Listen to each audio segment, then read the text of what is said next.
Hello, everyone. Thank you. I would like to thank the Emirates Society of Internal Medicine for giving me the chance of presenting the approaches to osteoarthritis management. And I would like to thank Dr. Khalid and thank you, Dr. Ahmed. So this is my agenda. So first, we will present a case that all of us face in our clinics. So she was a female patient, 54 years old, Caucasian woman with body mass index of 39. She presented to my clinic complaining of increased pain in her right knee of 3-month duration. She reported pain and stiffness during the night and when she gets up in the morning. She was also worried because the pain is getting worse and nothing seems to be improving it. The patient is diabetic and hypertensive. So when we think about a patient with joint pain, we know that common is common. So the 5 most common causes of joint pain are osteoarthritis, which has a prevalence of 27 million cases in USA, followed by fibromyalgia, which is 5 million cases prevalence. Also, the gout patients, which is 3 million cases in USA. Rheumatoid arthritis, which is 1.3 million, and lupus, which is 161,000. So those are the most common cases that we encounter. So how to proceed with such a patient? Of course, arthritis has been covered by many of my colleagues, so I will go faster. So patient history, of course, has to be considered. Examination showed crepitus over the involved knee with tenderness more on the medial side. No other joints were tender. Her labs showed normal inflammatory markers, negative antibody profile, and normal serum uric acid. Her X-ray showed narrowing on the medial aspect of the knee joint. So this will be what we will be talking about. So what is osteoarthritis? So osteoarthritis is a gradual loss of articular cartilage in the knee joint or in any other joints that you saw with Dr. Khalid in the previous lecture. So it usually affects the medial condyles of the femur articulation with tibia, or lateral condyle articulation with tibia, or patellofemoral joint. So the damage usually is caused by an interplay of deranged joint integrity, biochemical process, of course, genetics, and mechanical forces which result from increased body weight. So this was published by the Nature Reviews of Rheumatology. This is important and has to be put into consideration regarding what are the risk factors of knee osteoarthritis. And that will be very important when we come to the part about the patient education.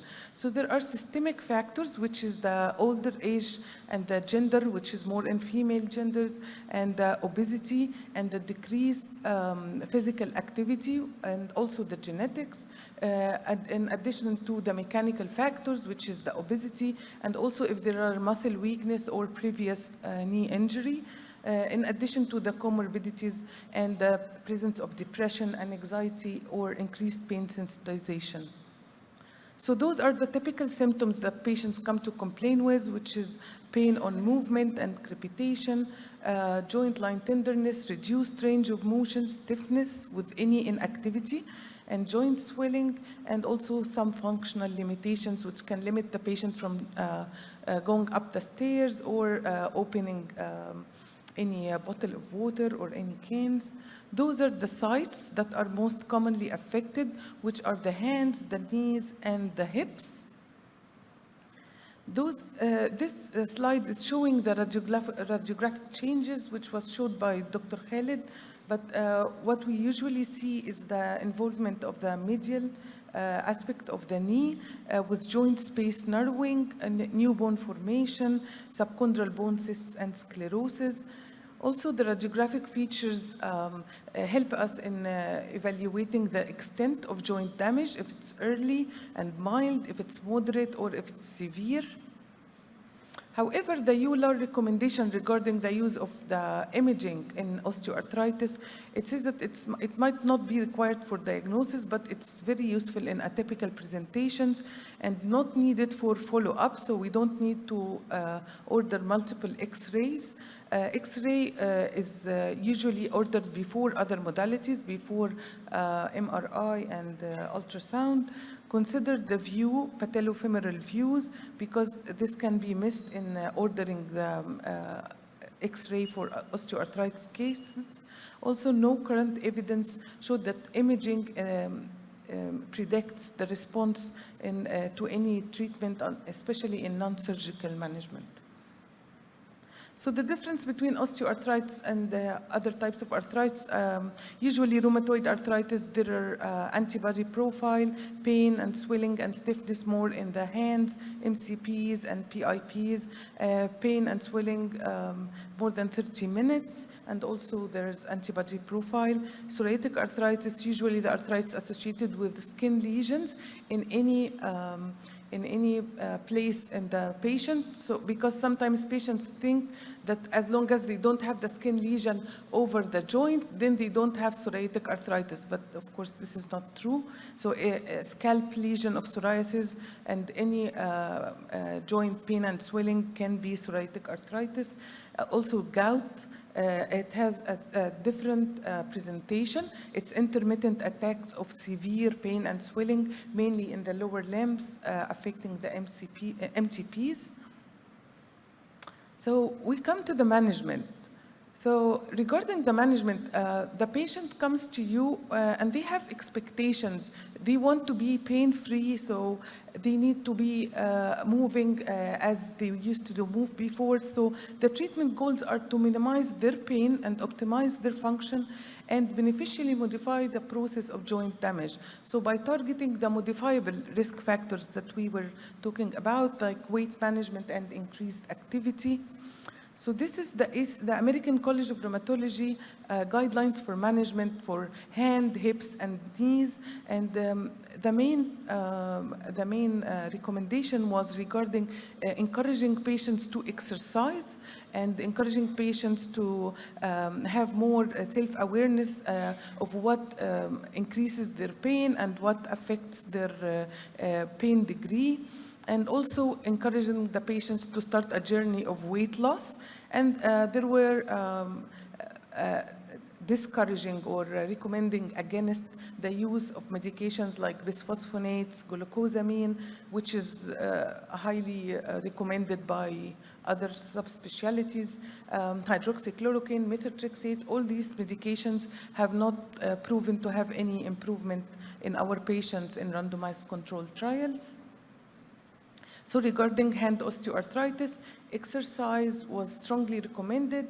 Also hand orthosis for patients with first carpometacarpal joint involvement. Regarding the pharmacologic management, the ACR, which is American College of Rheumatology, strongly recommends oral non-steroidal.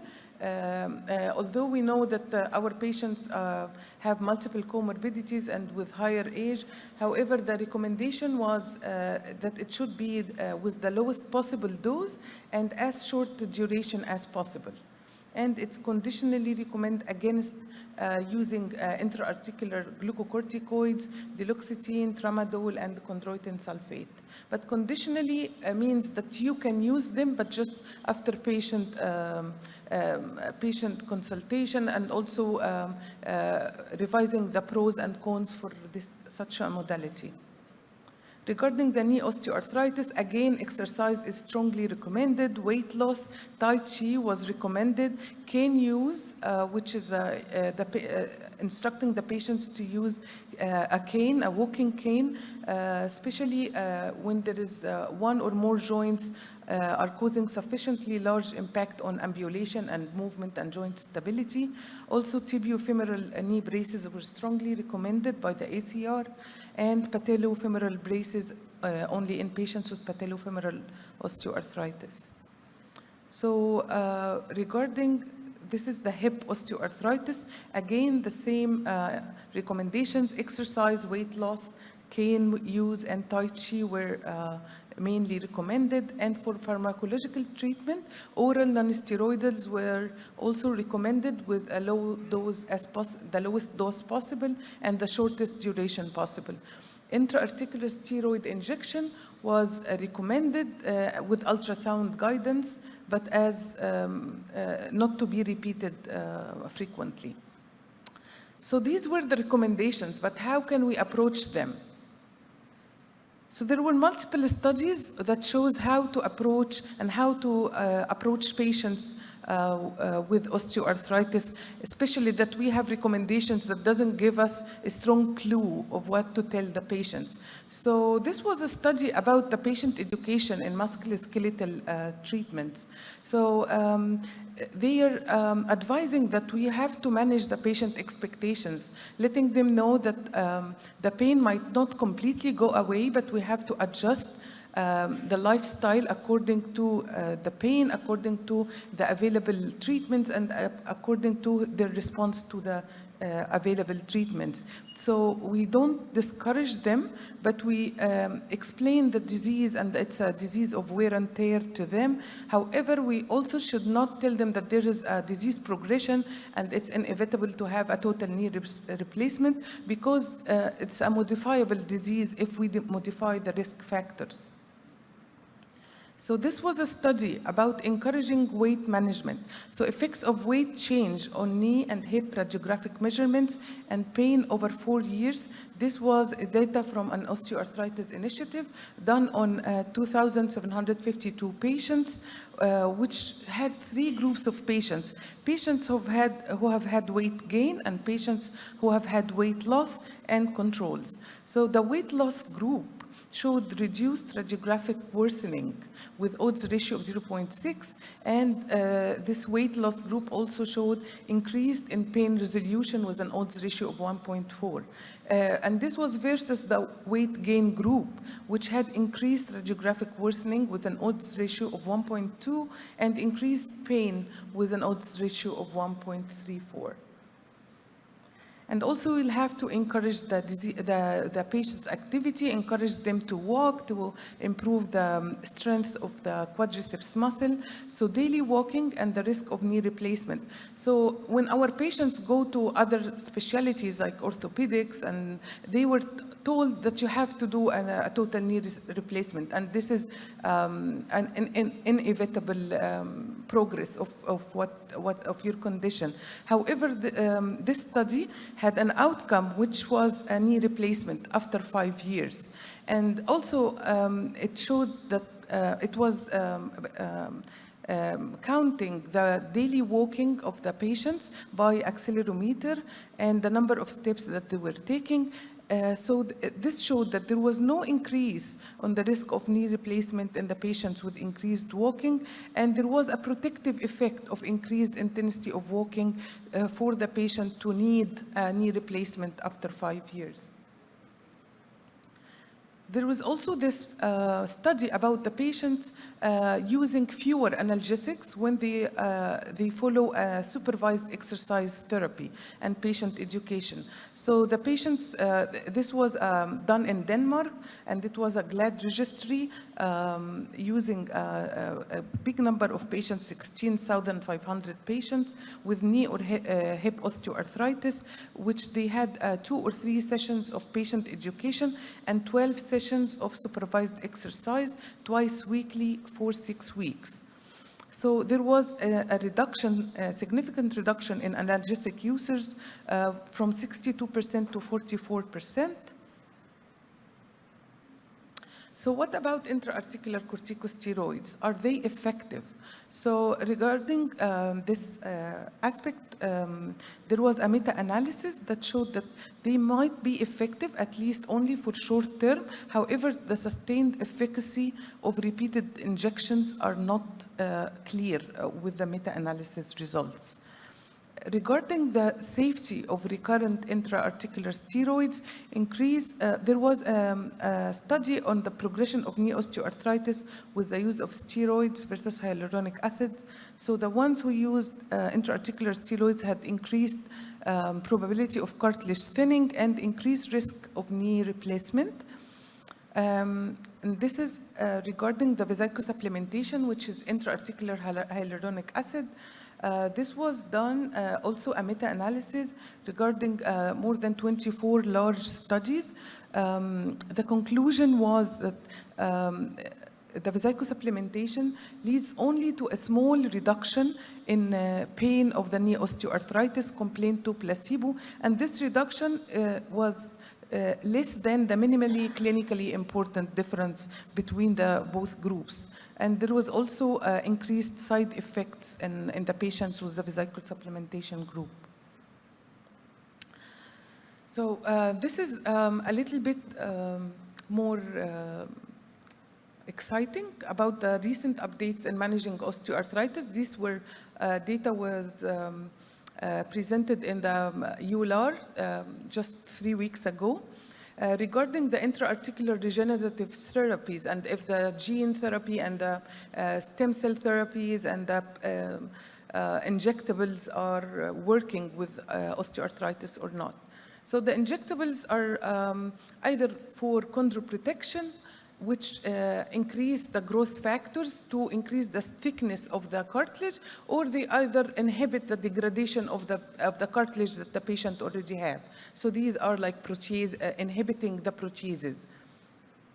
So regarding the protease inhibitors, there were multiple protease inhibitors tested, but most of them were negative studies, like there were no significant difference in both groups, or sometimes they were not, on the phase 3, they did not show any data, meaning that they were negative studies also. They used MMP13 and cathepsin K inhibitors, also Wnt inhibitors. All of those studies were negative, although they had high hopes for them since they were inhibiting the further progression of the proteases, which decreased the thickness of cartilage. Moving to chondro regeneration, there were growth factors that were used and tested to see if they would be able to build a new cartilage for the patients. So starting with growth factor 18, this was a study that was a double-blinded. They injected the patients, 549 patients, 3 once-weekly injections every 6 months in a 24-month trial. So for this trial, the outcome was the thickness, increased the thickness of the cartilage. They did not look for the pain improvement. So for this outcome, there was a significant increase in the thickness of the cartilage at 2 years in both the medial and lateral femorotibial compartments. However, on the 5-year follow-up, there was no significant difference versus the placebo, and also no difference in pain. Teriparatide, which is the forte that we use for osteoporosis, is also currently tested for improving the cartilage thickness. When it comes to PRP, which is well known for facial rejuvenation, and the dermatologists usually use it a lot. So when we try to use it multiple times, but in a controlled way in randomized controlled trials, the pooled analysis of the meta-analysis of those trials showed no difference between cohorts, and that the use of PRPs was not superior to comparative groups when examining structural changes. So when it comes to cell therapy, which is using mesenchymal stem cells, they had, when also multiple studies were done, meta-analysis showed no effect on pain and function. Also, no effect on structure was reported. However, this is $1 million industry, and whenever you write stem cells on Google, you will find millions of ads regarding the use of stem cells for pain and for spinal cord injuries and for multiple things that it's not controlled or backed up by data. So just to let you know that the placebo effect in osteoarthritis is very common, and most of the studies that are not controlled usually show improvement and efficacy, but when it comes to adding a control to those studies, this is where the studies are not working. This is the last slide. This is a stem cell scaffold that was done. Okay.